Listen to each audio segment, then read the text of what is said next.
Hallo, welkom beste kijkers. Je bent nu aan het kijken naar de nieuwe reality show. Mijn naam is Elias en we staan hier vandaag op een bijzondere locatie, namelijk in Amsterdam voor het Apollo Hotel. En we gaan David Icke interviewen. Hij heeft dit weekend aanstaande zaterdag een optreden in de Rij. En Purity Event heeft het mogelijk gemaakt dat wij hem ook even mogen interviewen.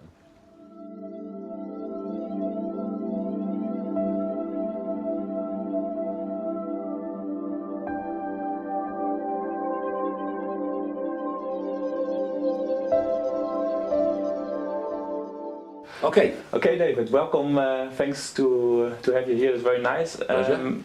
You became world famous in the last years with your work. And what my question is, what made you wake up? What triggered it? Well, me, all good. It's a long story, which I've told in many ways. Basically, I was a national spokesman for the British Green Party. In the 1980s, I was also a television presenter with the BBC, news and sport, mostly sport in the end. And I started having strange experiences through 1989 when I was doing those jobs, but when I was in a room alone, it felt like I wasn't alone. Like I was in a hotel room or something and there was no one here, but it felt like there was something here, like a presence. Mm-hmm. And it was all new to me. I wasn't into this stuff at all. Although from the time I was a kid, I'd rejected religion. I'd also rejected the idea that, we're a cosmic accident. Somehow we miraculously come into life and then disappear, into nothingness, As someone rightly said about this reality, to say it came into existence by accident is like saying a hurricane blew through a scrapyard and assembled a 747. I mean, it's insane. So I've rejected all that stuff. But I hadn't really looked at the alternative. You're getting on with your life as you do. But something was in the room. There was a presence around me. It got stronger and stronger. And eventually, long story short, I ended up going to a psychic to see if she'd pick up what was around me. And I got told that I was going to go out on a world stage and reveal great secrets. I was going to write all these books. I was going to be world famous. I would face enormous opposition, but they would always be there to protect me. And that knowledge would be put into my mind and I would be led to knowledge, and bingo, it happened. And it's now, I'm coming up towards 22 years since it happened, and I started on this journey, and it's all kind of happened. This is where the information has come from. I'll get insights, and then when I've got an insight, suddenly information relating to that subject or that insight comes at me from all angles, And it's been a process that's gone on and on. And you see, when you are dealing, up to a point, actually up to quite a point, you can research the conspiracy within 5 sense reality with names, dates, places, cross-referencing things, manipulated wars, manipulated terrorist events, manipulated banking systems and all that stuff. And that needs doing, and I've been doing it for 22 years and I continue to do it. We need to know all about that. But it's been very clear to me over the years that if you're an expert on 9/11, an expert on banking scams and all this stuff, you're still walking around the outer rim of the rabbit hole. You've not even entered it yet. And to get deep in the rabbit hole, a number of things are necessary. First of all, you have to be free from preconceived idea. Because if you have a preconceived religious belief or political belief or scientific belief, then you're going to go so far and you're going to go any further. Because once you get slightly into the rabbit hole, all those things start to fall apart. So thus, if you want to keep them, don't go any deeper. And lots of people do that. They won't go deeper because of the effect on their belief system. And there's another part of this, which is that people who can open their minds to these deeper, more, if you like, on the face of it, but not really, bizarre concepts.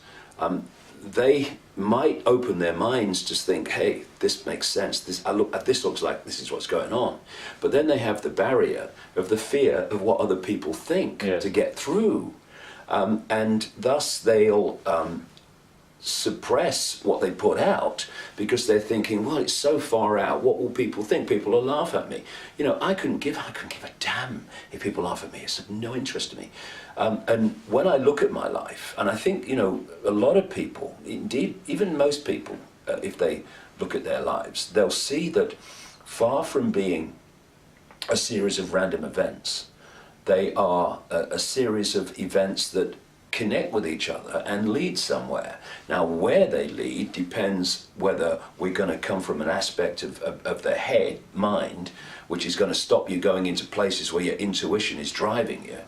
And those that do go with their intuition overcome the limitations of mind, and when the mind's going, you can't do that, people will say this, people will say that, going anyway, then they'll have a very different life experience to someone whose head is in control, saying no, no, no, no, stay within the norm, stay within convention. But either way, there are a series of synchronistic events or connected events which are leading you in a certain direction. So when I look at my life from this point of view, I went through enormous, fantastic, possibly unprecedented levels of ridicule in Britain in the early 1990s, because I was a television presenter and a national spokesman of the Green Party. I obviously was well known in Britain, and thus when I came out with some of this stuff, it was widely reported and Icke's a nutter. And one of two things happens when you're faced with that. You either go under, or you run away and hide, or you say, I am me, I am free. This is me, and if you don't like it, we'll laugh or do the other thing, it doesn't matter to me. And I chose the latter. And you see, when you go with your intuition, it was all intuition, I feel to do this, I must do this, crazy as it may have seemed to this. When you go into your intuition, you're accessing your feelings. What do? We say, I feel. We don't say, I feel. We say, I'm thinking. We go, I feel. And here we connect to much higher levels of awareness that can see the journey from source to sea, whereas this can see the next turn on the river. So I'm experiencing that mass, incessant, merciless ridicule in the early 1990s. And I'm going, what's going on, what's going on? Although this was going, it's going to be fine, it's going to be fine, but this is going, what's going on? And then further down the symbolic river, the journey, just round the corner, I'm going to be asked to talk about shape-shifting reptilian entities and the fact the moon's not what it seems to be. Now, I mean, if you're not cleared out here through that mass ridicule of the fear or concern with what other people think, no way round that corner you're going to start talking about that. Because people said to me, didn't you think that people would laugh when you said, do you know, I did, but I did it anyway? Yeah. As if I thought, oh no, no one's going to, of course they're going to bloody laugh. They're in these tiny boxes the size of a pea. So therefore when anyone talks beyond the pea, they're going to laugh and ridicule or dismiss or condemn. Of course they are, but vast and increasingly gathering numbers of people are not in the pea anymore. They're out of it. The pea has been burst. The bubble's been burst, and they're starting to look at self in the world in a much more expanded way, which is fantastic. I mean, it's just such a joy to watch it. So once I've come through that ridicule in a completely different state of being, no longer do I care what other people think. Then this synchronistic journey unfolded of coming across people, places, information, personal experiences, which were like some force giving me pieces in a jigsaw puzzle. Actually, almost in the right order to most quickly see where they went. And over the last 22 years, an extraordinary tapestry of information has come together that shows very clearly the world we thought we lived in is not the one we're actually living in. So you get all this information in a kind of mysterious way also, you get some guidance, you wrote books, gave many seminars and gave interviews, so the people on planet Earth get through your work a little bit better idea of how the power structures are functioning. And do you see that these power structures of the Illuminati are breaking down at the moment? Well, I think what's happening now in terms of public perception, and it's one of the reasons that so many people around the world are looking at my work now, either for the first time or in a new light, is because I said years and years ago, there's going to come a point where this covert manipulation is going to break the surface. It has to, because if you're covertly manipulating to bring about a massive structural change in human society based on fierce global centralization of power, then there's a point where that has to break the surface where people can see it. We've been in that period now for a little while, and because every day now, if people just want to look at sources of information where this is being pointed out, or even if they just open their minds and look at stuff even in the mainstream media, you can see this incessant destruction of basic human rights and freedoms and civil liberties. And at the same time, whether it's economic, political, business, media ownership, this extraordinarily fast expanding centralization of ownership and control of all these institutions that dictate so much about our lives. And so it's like for most of this last 20 years, I've been talking about this is coming, this is coming. Well, actually it's here now. And it's just a question of how deeply are we going to allow ourselves to go into it. And so you've got this combination, which is very, very powerful now for increasing numbers of people, where you've got the information that is pointing out why the world is as it is, and where they want to take us as a human society, and the mind and emotional manipulation techniques designed to take us there. And at the same time that information is becoming more and more widely available, events in the world, in people's daily experience, are supporting that by what is unfolding. So that combination is really, really powerful, and enormous numbers of people now around the world, compared with not that long ago, are now looking at this and saying, actually, this is starting to make sense of the world. And we've seen nothing yet, because once the waters break in the collective human consciousness to realize what the game is, then this is going to expand very fast.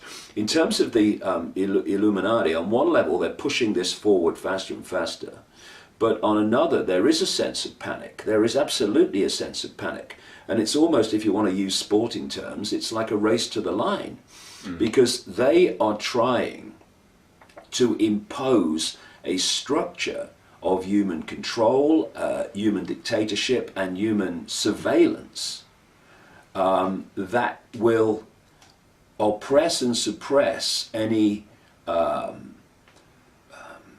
mass response from the people before the awakening of the human collective mind has reached a point where they can't do it anymore. So it's a race to the line.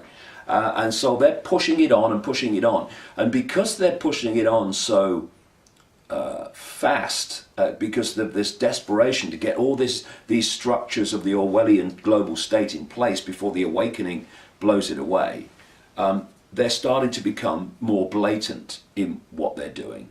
And this is only adding to the understanding of the people that actually this is going on. Look at it. And what we're seeing in Europe now is just absolutely an open book to anybody who has understood even the basics of where this cabal wants to take the world and the methods of manipulation they use to take us there. What do you think the reason why the people now waking up, what we see in the Occupy movement and everywhere in the world actually, has this to do something with the financial situation worldwide, or something to do with the galactic cycle which comes to an end, which triggers us to go, which brings more higher energies, which trigger us again to see more clear? Well, I have a different view of the galactic cycles, really, which I go into in a book that's out in January called Remember Who You Are. But in terms of the Wall Street protests and their like around the world, 2 weeks ago I spoke in New York. I spent about 3 days every day at the Wall Street protests. And what I saw was a large number of very genuine people. There's a lot of manipulation of that, but there's a lot of genuine people. And also I saw a brutal, over-the-top military force in New York wearing supposedly police uniforms. And it was very much a a coming together in so many ways of people awakening to the world, not awakening to it in all the detail of the game and how it's played, which is what has to happen if the protests are going to be effective in the end in turning things around, or contributing to turning things around. But it was also to see the Orwellian police state in front of your face. See, what they have in America, they have something called the Posse Comitatus Act, which is of 1878, which is supposed to prevent the military involvement in domestic law enforcement. So what they're doing, and we're seeing it all around the world, is they're putting the military on the streets with military weaponry increasingly, with military uniforms and military helmets, and they're calling them the police. Yeah. So they're overcoming the Posse Comitatus Act. Oh, it's not the look, the guy's got a machine gun, right? And he's got a military helmet on, he's got a military uniform, it just happens to be blue instead of khaki. No, he's a policeman, it says, yes, it says it on his uniform, that's where him and being a policeman ends, you know. So this is how they're doing it, and you around the world. I mean, in Britain, little Britain. We used to have a program on British television called Dixon of Dock Green when I was a kid, in black and white in the 1950s, and he was the policeman with his old helmet on, and he used to wander down on his beat, not a gun in sight, nothing. Oh, hello, Mrs. Jones. How are you doing today? Oh, all right. Well, I hope you get better, and all this stuff. Now, increasingly British policemen, guns, batons, the frickin' lot, and they're looking more and more like American military police. That's what we should be calling them, all the time. So this is a global thing, and it's the unfolding, what I call the totalitarian tiptoe, in stages, moving on, step, towards this global Orwellian police state, in which in the end there will be one police force, one global police force, one global military, one global government, one global financial system based on a global central bank, one global currency, which would be electronic, no cash, and a people that are microchipped at birth, so that from the moment people enter this reality at birth, they will be externally manipulated through the chip. This is where they want to take us. And the methods they are overwhelmingly using to take us there are the totalitarian tiptoe, doing it in steps, promoting every step as not connected to the previous step or the next step, when they fundamentally are. And then this other technique, the main one, that I dubbed a long time ago now, problem, reaction, solution, where you create the problem, you get the covertly, you blame someone else for the problem or something else for the problem. You then tell the people the version of the problem you want them to believe, i.e. the cover story lie, through an unquestioning mainstream media. And then you want the people to react with fear, with anguish, with do something, and then you offer then openly, with changes in legislation and society, the solutions to the problems you covertly created. And what we're seeing now in Europe, as we sit here speaking, is a massively blatant problem reaction solution, in which they are systematically crashing the European economies so that they can offer the solution, which is what Merkel and Sarkozy are, both front people for the bloody cabal to their fingertips, which is what they call, and this guy, Jose Barroso, the president of the Commission, never seen a ballot box in terms of Europe in his blooming life. And what's his name, Herman Van Rompuy, this unelected president, another one, you know, if he saw a ballot box, he'd ask someone what it was. And these people are pushing for, they're using the words now. They were frightened before, they didn't want to frighten the children. Oh no, it's not about centralisation of power, it's about just good for Europe. Now they're using the term that they've been after all along, deep integration. Now when you think that 75% of the laws that are inflicted upon British people now start out in the Commission in Brussels, their version of the Soviet Politburo, then what does deep integration mean? Does that mean it means we've got nothing we're going to decide in Britain and these other countries of Europe anymore? That's what they're talking about, this fierce centralised dictatorship. And when you look at the quotes from this man who's known as the father of Europe, or what was become the EU, this guy Jean Monnet, a Rothschild frontman, he wrote a letter to a friend the day after I was born, for enough, 30th of April 1952. And in this letter, I'm paraphrasing, he said, we are going to bring about the superstate. This is in 1952, by stealth, in steps, by constantly centralizing power, and at each point justifying it by economic means. And they're still doing it today as we're talking. What we have is a series of problems coldly engineered to which they can offer solutions to push this agenda on of more and more centralization of power towards this single global electronic currency, world government, world central bank, world army, and all that stuff. And that's why, and for many other reasons around the world, that the world is in a constant state of lurching from crisis to crisis. If you're using this technique, as they do absolutely incessantly, of create the problem, get the reaction, do something, offer the solution, then here demands an endless supply of problems.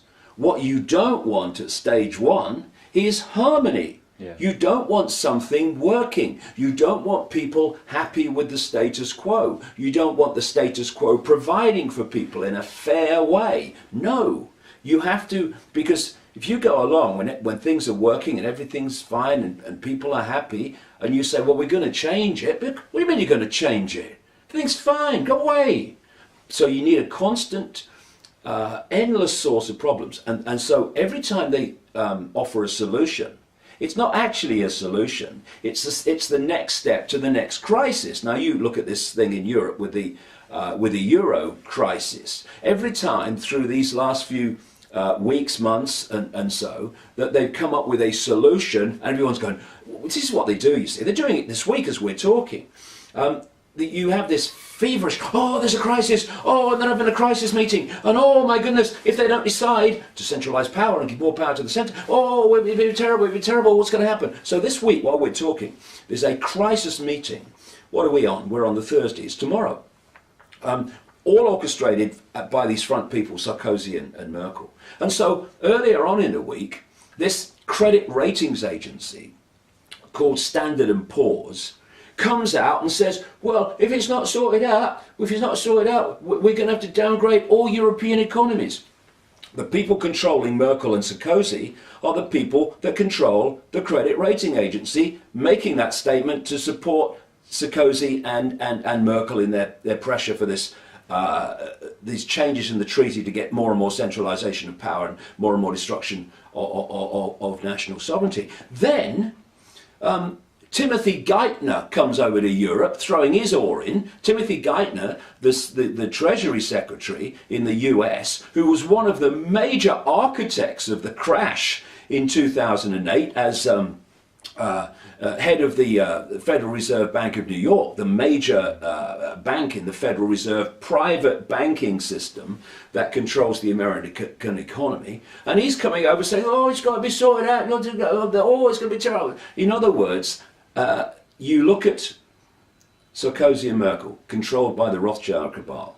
You look at Standard & Poor's, the credit ratings agency, controlled by the Rothschild cabal. You look at Timothy Geithner, absolute bagman for the Rothschild cabal. And so it seems the Americans made a statement, oh, credit ratings agencies make a statement.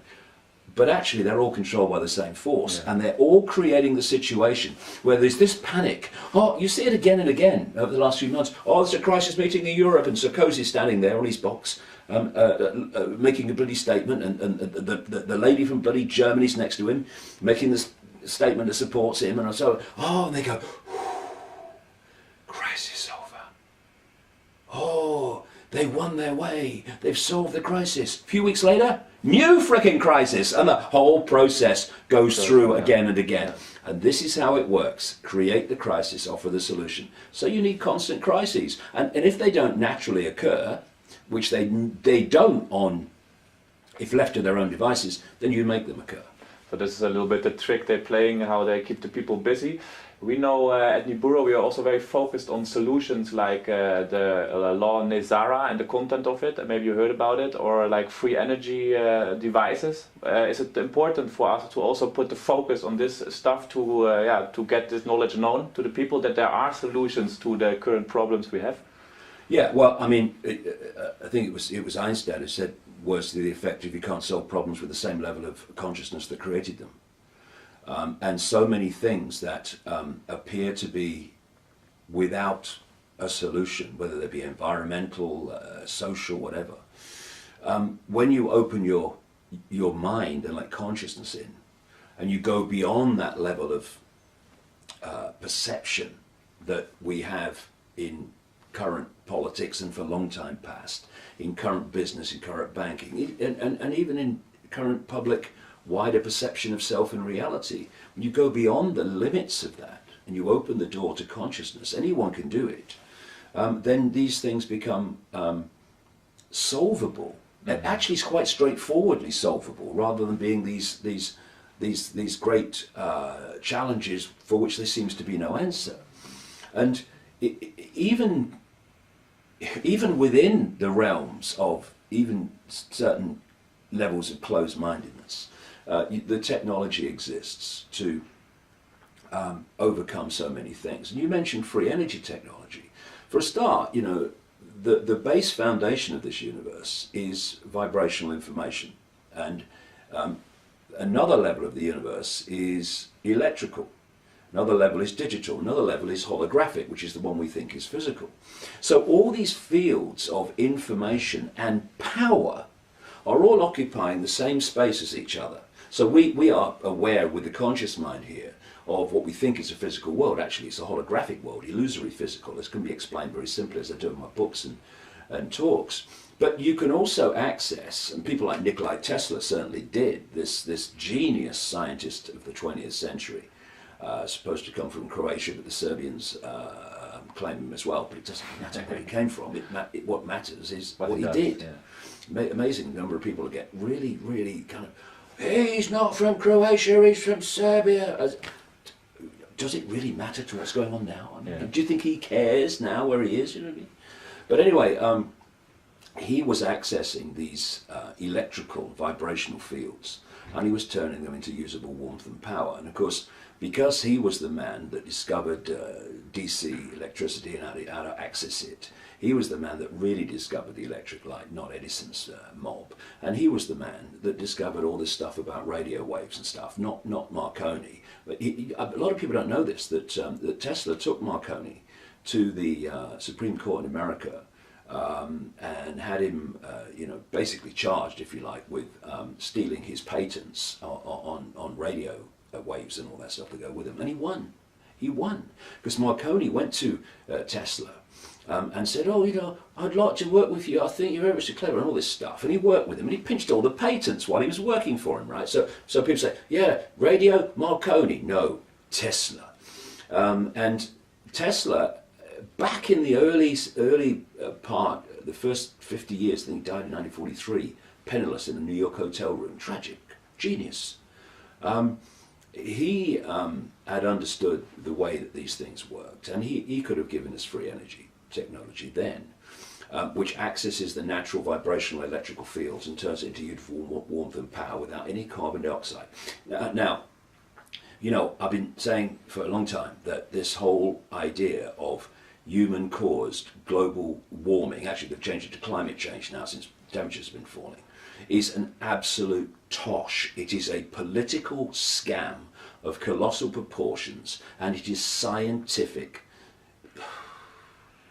insanity, really, when you look at it. Even some of the great advocates of it are now breaking ranks and saying, well, actually, it's not true. But this is the point.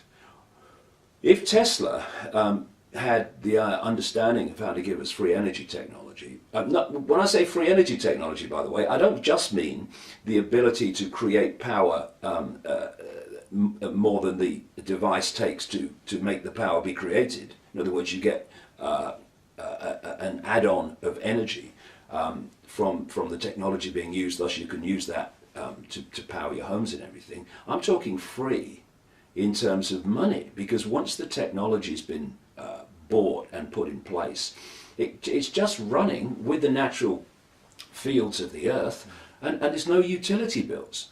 Now, these people, these forces that are trying to, and people don't realize unless you do the research, fundamentally transform human society, justified by saving the planet from climate change caused by humans, they claim. The same people that are selling this lie are the same people that are suppressing the use of free energy technology as a matter of course in human society. If they were telling the truth, they're not, and they know it, and they really cared about the environment and what they call climate change caused by humans, if they believed it was true, then why are those same people and forces suppressing technology that would dramatically reduce the amount of carbon dioxide produced by human technology, because it wouldn't be necessary anymore in so many areas, if not all areas? It's because they're lying about climate change to justify a transformation of human society. And they absolutely don't want people to have access to free energy technology, because if you are going to control human society, you have to get them dependent upon you and what you produce.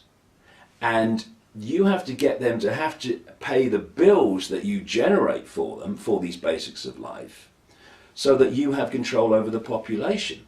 You remove utility bills, and suddenly people are starting to get choice, because once you have to earn a lot of money, or a lot of the percentage of your income, indeed all of it with so many people, just for the basics of life, well, they got you. You haven't got a lot of choice. You know, I'd like to do this, I'd like to, oh, I haven't got the money, I've got to pay the utility bills, got to pay the mortgage, got to do this. So the more you squeeze the amount of money that people need for the basics, the more you release for them to have choice. And so that's the last thing they want is people not to have these massive energy bills to pay all the time, because you know, you're releasing choice to the population, or more choice. That's the last thing they want. Yeah. It's a simple equation that scarcity equals dependency equals control, and abundance equals choice equals freedom. Now, what free energy would release in so many areas is abundance. Yeah, free society. Abundance. Whereas the suppression of it creates dependency. Dependency on what? The power companies owned by the same people that control the banks, that control the governments. Yeah, it's a very clear structure we can see here. Yeah, absolutely. Another solution for us at Nibura is the contact with benevolent ET races. You have been to Kreda Mutwa. I saw some videos where you also talked about this ET contact. What do you know about this, and do you know anything about ETs switching off nuclear weapons? No, I don't know about that in the sense of I didn't see them do it, but I've heard the stories. Maybe some of them are true, maybe they're not. I don't like talking about things I've not researched. I think that kind of insults the audience a bit. But obviously, it's one of the things I do at my talks is I put a picture on the screen of just part of our galaxy, never mind the freaking universe, just part of our galaxy. And it's an explosion of lights. I mean, and you look at it and you think, so we're alone, are we? You know, what do you think? Do you think we're alone? What's the chances, do you reckon? I mean, it's insane. And not only are we seeing an explosion of lights, we're seeing an explosion of lights within a tiny, tiny frequency band called visible light, which is the only one that we can decode into what we call, the world that we can see. And thus there are multiple other frequency ranges, dimensions, whatever you want to call them, of life, of worlds, of whatever term you want to use, which are sharing the same space as this one. And not only are we dealing with what people call extraterrestrials that operate within visible light, we're talking about what I call interdimensionals, which can move in and out of visible light. And of course, when they enter visible light, which as the frequency range that we're decoding into this world, they appear out of nowhere. And then when they leave visible light, they, to the observer, disappear into nowhere. And again, if you don't look at how reality works, even in its basic form, and of course mainstream science is funded not to do that, then things like, oh, I saw this extraterrestrial, it appeared out of nowhere. I saw this UFO and it just disappeared in front of my eyes. If you don't realise that what I've just described, you go, God, he's been on the pop again. You know, are you taking them pills again? Because this is an important point, this. If you can suppress, by suppressing scientific information of the wider scientific information beyond mainstream science, and you can suppress people's perception of what's possible, that's a massive, massive tool in your armory of suppressing humanity in general. Because when someone comes along, and this is the sense of the possible. Why? Because that's what they was told in the education system, that's what they were told by science, that's what they're told by their peers who've gone through the same production line of programming. That's what the media says. So when someone comes along and says, actually this is happening, that's not possible, that's impossible, you're mad. No, it's not possible from your perception of the possible, but it's still possible.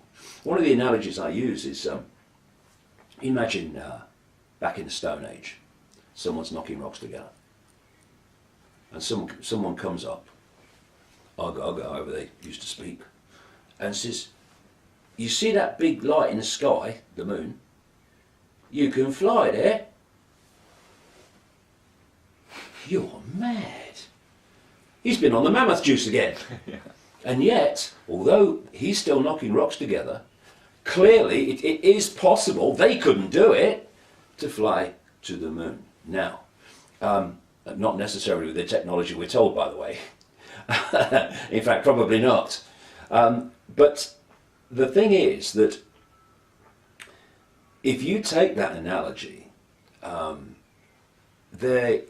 we think we're at the cutting edge of human evolution, thanks to this whole survival of the fittest and all this nonsense that was sold to keep us in ignorance, the old Darwin stuff. But if you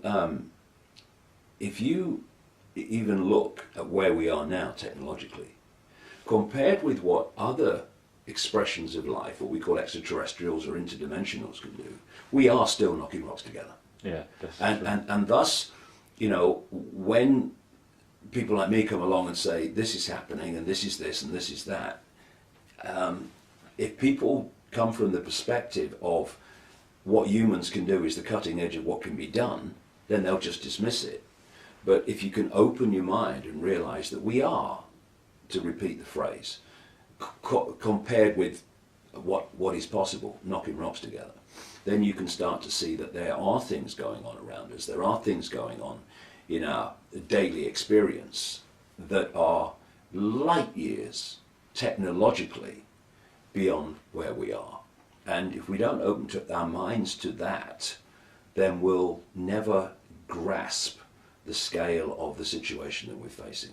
But there are, in my view, and I've been writing this for a long time, there are what I call interdimensionals, particularly, that are manipulating human society, that are using hybrid bloodlines within visible light human society to manipulate society on their behalf.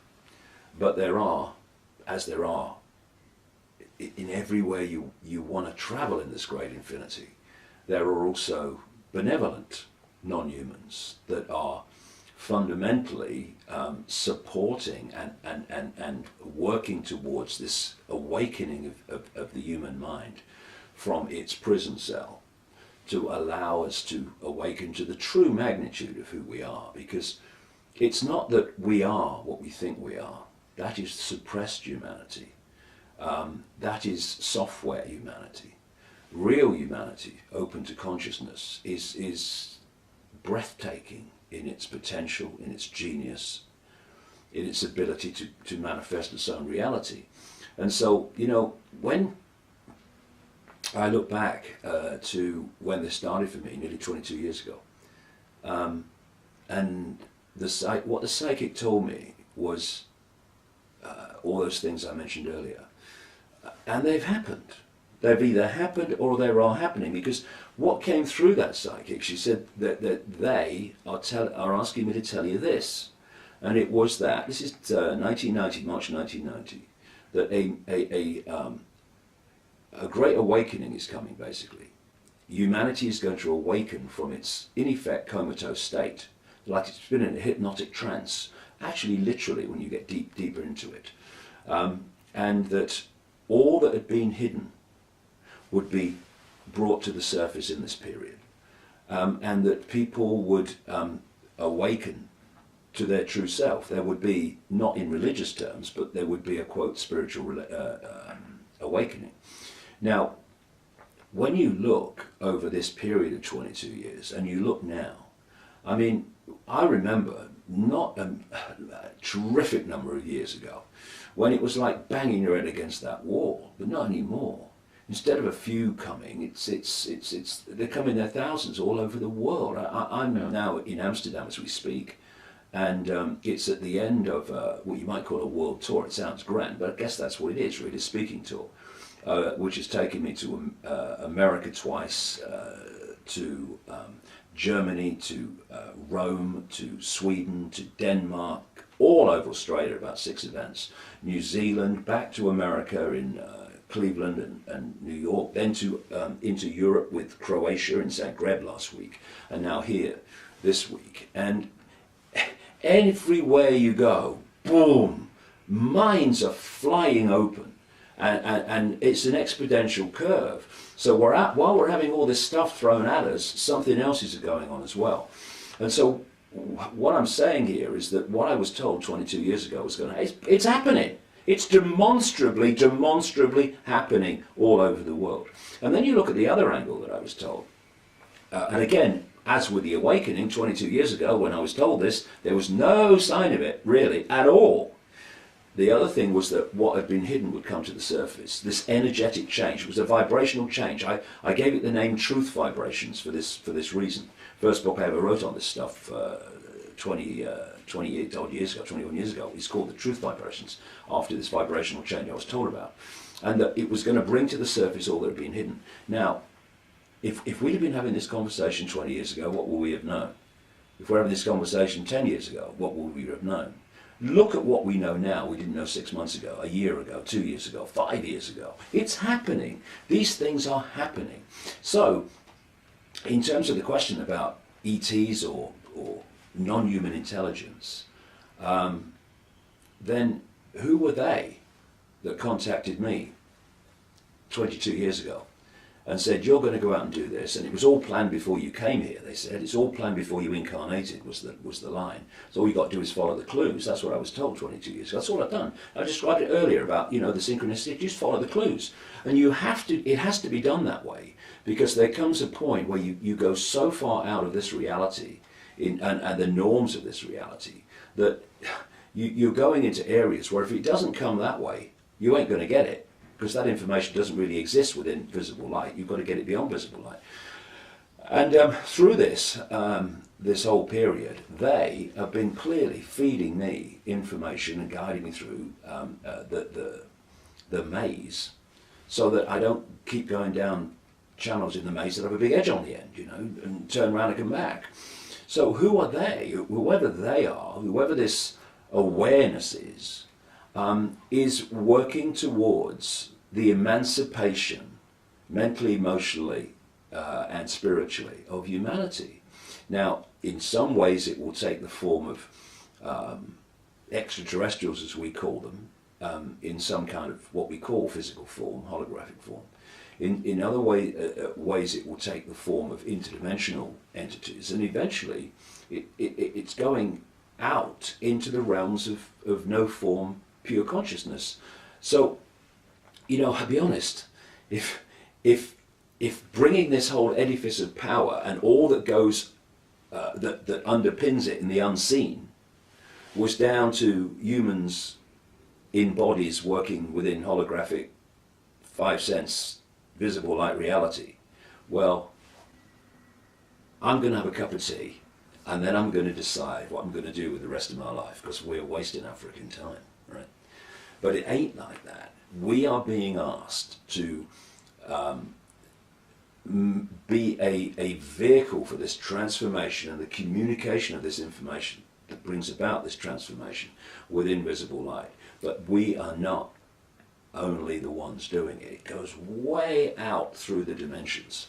And this is why the control system is coming down. The question is, how traumatic is it going to be as it comes down? Because like a cornered rat, it is not going to go quietly. We're seeing that now. So it's not going to go quietly. There's lots of challenges, and for a while it's going to seem as if they hold all the aces, and then it's going to come down. What I was told 2 decades ago was just when it seems the control system has got all the aces, it's going to come down so fast it's going to be shocking. And that stayed with me all the way through this, and I'm absolutely convinced that's what we're going to see. Because it's about critical mass, it's about the tipping point. The control system, because of this process I'm talking about of vibrational waveform information being the base construct of the universe, and it is decoded through, not least through the physical forms, a fantastic example, because the 5 senses, they receive vibrational information. The ear's a classic, but they all do it. They then, and this is mainstream science, they change that vibrational information into electrical information, which is then communicated to the brain. In fact, the whole genetic structure is part of the process, not least the heart when it's used properly. And that decoding process takes it from the electrical into the digital and the holographic. Therefore, that whatever is in this so-called physical world, holographic world, is merely an expression, a projection of the vibrational level. And so, as I've been talking and writing about for a long time now, there is it goes back to when this hijack took over, there is a distortion in the waveform information construct of this part of the reality. And this distortion plays itself through into the holographic as distorted human behavior, like sacrificing children, sexually abusing children, bringing about banking crashes just to serve your own interests with all the devastation to people's lives, manufactured wars, manufactured terrorist events, the fracturing of the human personality, the conflict that goes on between humans at every level. This is this distortion. Now, what this truth vibrations, as I call it, transformation is doing, it's healing that distortion. Now, the control system is an holographic expression of the distortion. It's a projection of the distortion. So when the projection's gone, because that's healed, it cannot exist in holographic reality. It has to go. So it's going. The question is, how traumatic is the process of it going? But going it is, and so fast, because there comes a point where the waveform information foundation of the control system passes a point where it's no longer able to project the holographic expression of itself, and thus in our experience it's like the control system's just crashed. What's going on? God, it's a miracle, because this is no longer able to continue to project a holographic expression of itself, because the information construct, which becomes that, is no longer in the information state that projects that. and so it comes down. Everything that's going on in this so-called physical world is an expression of the vibrational information construct, the waveform. And this is another example of why, if you get the waveform right, you get the physical right, the holographic right. And this is why so many alternative methods of healing people are increasingly focusing on the waveform, vibrational level of the body. Because if you get that right and you balance that out, as it projects itself holographically to become this, it is an expression of information, vibrational waveform harmony, and that's what we call health. Yes. When there are distortions in the vibrational field, it comes through to the holographic as dis-ease, disharmony, some form of mental, emotional, or what we perceive to be physical dis-ease or illness. And you see what the control system does, because it understands these things. It gets people, it gets its institutions of medicine and science to focus on the physical as if it's real, as if it stands in and of itself. It doesn't. It's just a holographic projection of the waveform. And thus, if you look at mainstream medicine, I call it Stone Age medicine, I don't think it's a bad description, they are focusing on the frickin' hologram in its what they perceive to be its physical state. And thus, they are trying to treat the symptom without treating the cause. Yeah, that's true. We know that in the books of the University for Medicine until 1940, there were like pictures from the human aura. Yeah. And after the 1940, they put it out. A lot of people don't know this. One of the great architects of this Stone Age medicine that sees a scalpel or a drug as the answer to everything was J.D. Rockefeller. Okay, yeah. You know, and what Rockefeller did, of course, the oil tycoon, was funded by the Rothschilds. The things like the Rockefellers and J.P. Morgan and Carnegie and all these people, they were just funded by the real masters behind the scenes, the House of Rothschild. But J.D. Rockefeller, he hijacked what you might call the healing medical profession at the time. He made sure that things like homeopathic healing was taken out of the medical schools. He used it himself, actually. He died at the age of 90 with his personal homeopathic guy sitting at his bedside. True. Yeah. You see how old these people are? The Queen Mother, 102. Look at the Queen, getting on for 90. Look at Prince Philip, 90 odd. Look at David Rockefeller, 90 odd. Kissinger, getting there. All of them. Why? Because they don't get the same treatment we do. I mean, please, because they just want to keep it from us. And the thing about the Rockefellers is an important kind of area, one of the great scams that they use in terms of so many things, not just medicine, and they bring it into alternative healing now because they want to hijack that, and that's the license. This is what Rockefeller did. This is how he took over the medical profession. He got a situation where to be a doctor or to operate in this area or that area, you need a license. To get the license, you have to do whatever you're doing in line with what the licensee says you must do it, or you lose your license. Actually, you have to go to some kind of brainwash program. Yeah. This is why when doctors step out of their little box of what they can do to try and help a patient, they step out of it, they lose their license to practice.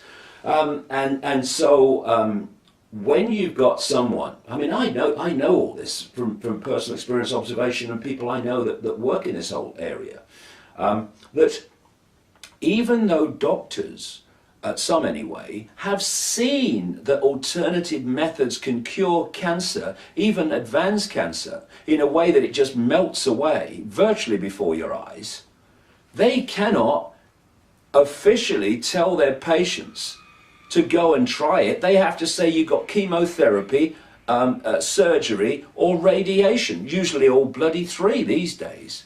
And they're not doctors, they're not healers who are looking for what's best for their patient. They're nothing more than people, you know, they're like terminals on a computer program, just spewing out the same parroted information that's dictated from the center. This is why so many people in recent decades, vast numbers of people, are rejecting so-called mainstream medicine and going for alternatives. You know, I mean, and you know, I've seen people cured of late advanced cancers by alternative methods. And you look, and then I see in the paper, so-and-so's got cancer, some famous person, or maybe it's just you know, a person who's not famous, and they've got cancer. And you think, you know, this could help you. But they're not getting access to that knowledge. And even if you try to tell them, they're so welded to doctor knows best that they'll go to their grave when they don't need to, following these ignorant people who know what? They know about the body, they think, and how it works. Thanks to what? Thanks to medical schools. Medical schools that have told them how the body works. Medical schools funded, influenced and manipulated by the pharmaceutical cartel that has a massive financial interest, though it's more than financial, why this is done, in the scalpel and the drug. You know, I mean, okay, we'll sell them more chemotherapy and all this stuff, and it kills them. But it doesn't matter, because someone else will be along in a minute with the same disease and we'll do it the same again. Yeah. You know, it's a tragedy. And you know, when you think about the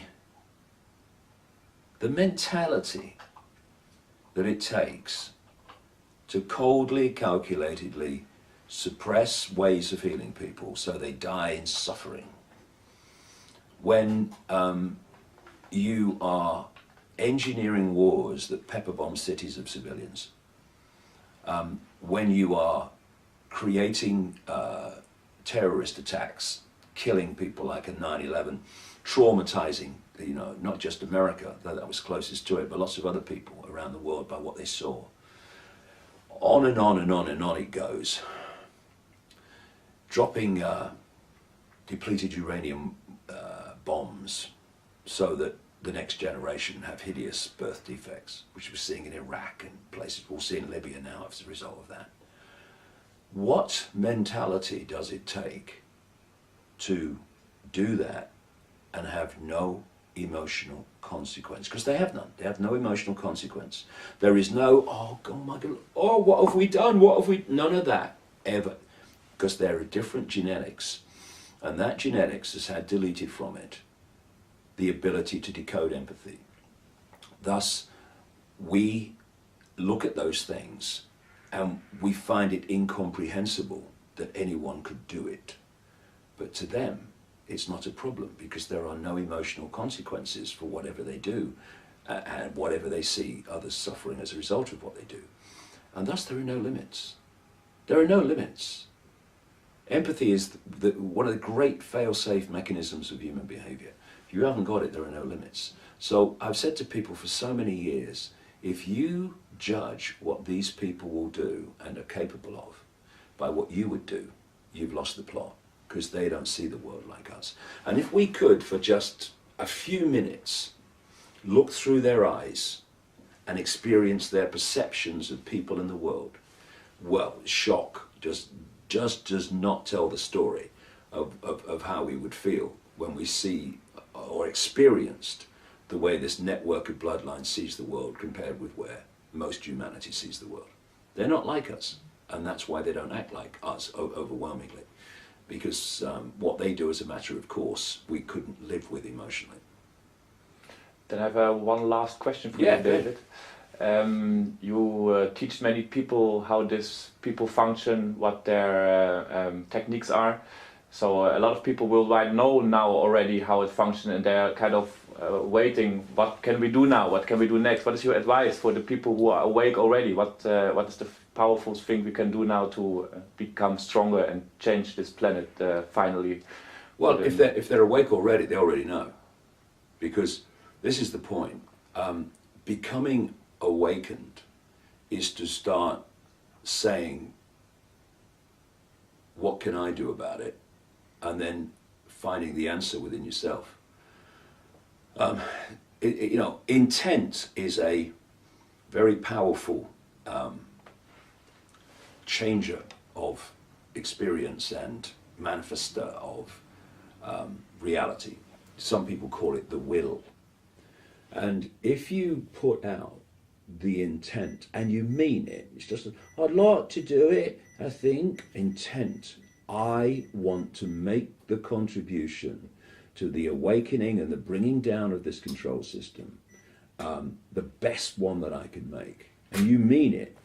And from that moment, you're willing to go with life as it pushes you in different directions to achieve that intent. Then life will put you in the right place to make your contribution, because we all have a unique contribution. If everyone's contribution was standing on a stage or writing books, then lots of other things that need doing wouldn't be being done. We're a tapestry, and so we all got our contribution. So some do it in the public arena, some do it outside the public arena. Either way, it doesn't really matter as long as we're making our unique contribution. But you know, in the widest theme, when you have a network of people, that is a tiny infinitesimal fraction of the target population. I think we've passed 7 billion now, so they say. Then I think I see a way out of this.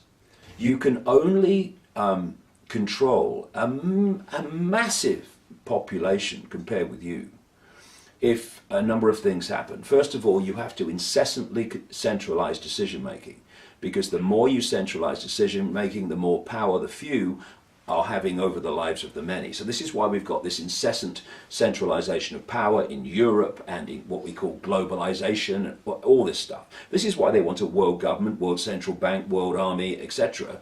It's because they need to centralize power on a global level to have power from that point in the hands of the few over the whole population.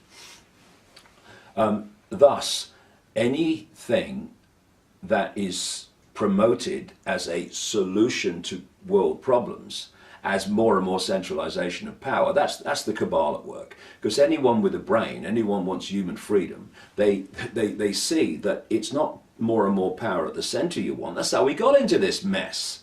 Oh look, the euro's in trouble because of centralization of power. What shall we do? We'll centralize it some more. Yeah, okay, yeah. People buy this crap.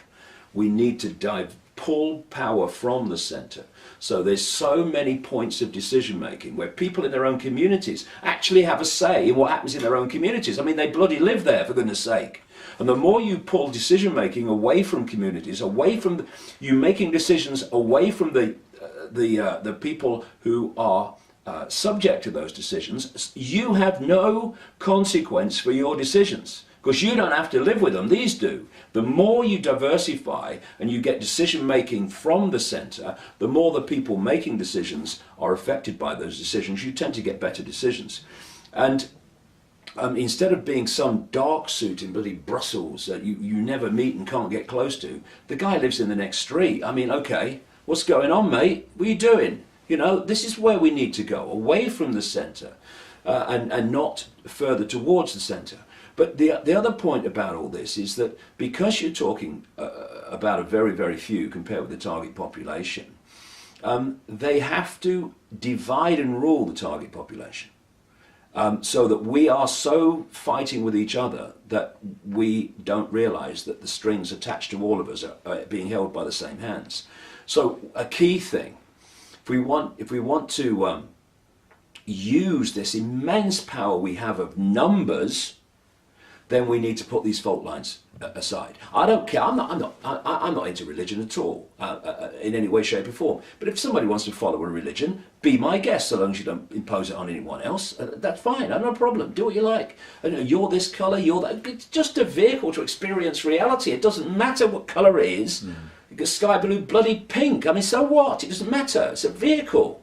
You know, if you had two spacemen on the moon arguing about the fact that one's superior to the other because he's got a different coloured spacesuit and it was made in a different bloody corporation or something. I mean, you know, you go, Houston, we've got a problem. These two idiots are arguing about this. This is what racism is. Racism is the ultimate ignorance of reality and the nature of, you know, infinite life. So we put down the racist bloody thing. We put down the religious fault line, the racist fault line, the culture fault line, the income bracket fault line. And we realise that this is not a conspiracy to enslave Muslim people or Jewish people or Dutch people, but to enslave all of us. So we've got to start coming together. Because if we don't, we can have a great conversation in our symbolic and literal prison cell when this is all through, they get what they want, or we can sit there for the rest of our lives having arguments in the prison cell about who's got the best religion and which race is superior to another one. You know, we can do it forever, sitting there. I mean, do we want that? No. So let's put the fault lines down now and come together, for goodness sake, into adulthood. It's because we've been children that we got into this mess. And the other thing about coming together and numbers is the system of control can only control the target population so vast with the acquiescence of the target population. Thus, we stop cooperating with our own enslavement. You know, I've said this time and time again. Someone comes out of the White House or Downing Street and says, we've had a discussion and this is what's going to happen. If enough of the population say we ain't doing it, they have no power. No, honestly, I said it's going to happen. We ain't doing it. Oh, what do we do now? Nothing we can do, mate. I should go back in the house. Right? Because they can't do it if enough of us won't acquiesce with it. And that's what we need. They're not really frightened about protests. They're not frightened about protests at all, really. I mean, Occupy protests are different because they're starting to move into this area of non-compliance, non-cooperation, which is a good thing. It needs to go further, but it starts to move there beyond a protest where you turn up. Yeah, I understand. You know, you're expressing yourself. You know, often these protests are just to cry for help. You know, what can we do? But if you just protest and then you go home and business as usual, nothing changes. You know, we've had protests, 500,000 and more in London over the invasion of Iraq. They invaded Iraq, and massive student protests over this appalling increase in tuition fees that are just there to get young people in debt for the rest of their life to the banks, so they pay for their own programming, ironically. Thousands of people protested in London about that. They increased the fees anyway. So protest in and of itself is not going to change anything. Non-cooperation is what's going to change things. And the other thing that we need to start looking at, and those people themselves need to start looking at, are those that work within the system but aren't architects of the system. People in uniform. See, when there's so few of you and the target population is so large, you have to recruit from the target population to run your system. This is where the people in uniform come from overwhelmingly. This is where the dark suit administrators come from overwhelmingly. Not on the level of Barroso. He knows exactly what he's doing, you know. I mean, Barroso, don't start me off. So if we don't cooperate, not even everybody, not even half the human population, but a significant, vast number refuse to cooperate, the system can't cope. It cannot function. And if people start to break away from the dark suit professions and the uniform professions, or at least if they stay within them, refuse to impose Orwellian laws upon the people. It's happening. One or two police here and there in America, they're saying to people, to the authorities, we're not doing that. It's not necessary to treat people like this. So there are some people like that. And as they realise, these dark suits and uniforms, that the world they're bringing in, administering and policing into existence, is actually the world, and bloody then some, because where we've got now in the end, it's just where they've got so far, where they want to go, would make George Orwell wince. They need to realise that the world they're enforcing and administering into existence is the one their children and grandchildren are going to live in. And I had a guy contact me through somebody else who said that in 2 years when he retired, he was going to tell me everything. He was apparently an insider. And because he just looked his granddaughter in the eyes and realised exactly what I'm telling you now. And he was going to tell me in 2 years because he was going to retire then. Well, no. Tell me now. Stand up now. Because in 2 years we're going to be so much further down the road and it's going to be more difficult. And there is nothing more important in anyone's life, I don't care what it is, than addressing what I'm talking about. Because if everything comes from this, not just the freedom and the suppression and the Orwellian nightmare that our children and grandchildren will have to live in, but what people of a reasonable age are living in. Question is, if you're in your 40s and your 50s, or even me coming up to 60, if we live a reasonable life, I ain't tending to go, too much to do. We are going to live in this thing. We are going to be subject to this suppression beyond anything even we're experiencing now. So if people don't want to look their children and grandchildren in the eye, because I won't be there then, they want to be selfish like that. Well, be selfish and look yourself in the mirror and realize that you're going to be subjected to this if you live another 10 years. We need to come together because if we don't, we'll be divided and ruled into this nightmare situation. Not that the control system won't come down eventually, but the less we do about it, the more traumatic is going to be the world we live in before it comes down, and more traumatic the whole process of it coming down is going to be. So we've got a choice. We've got a choice. You see, for me, life in this reality anyway, is about choice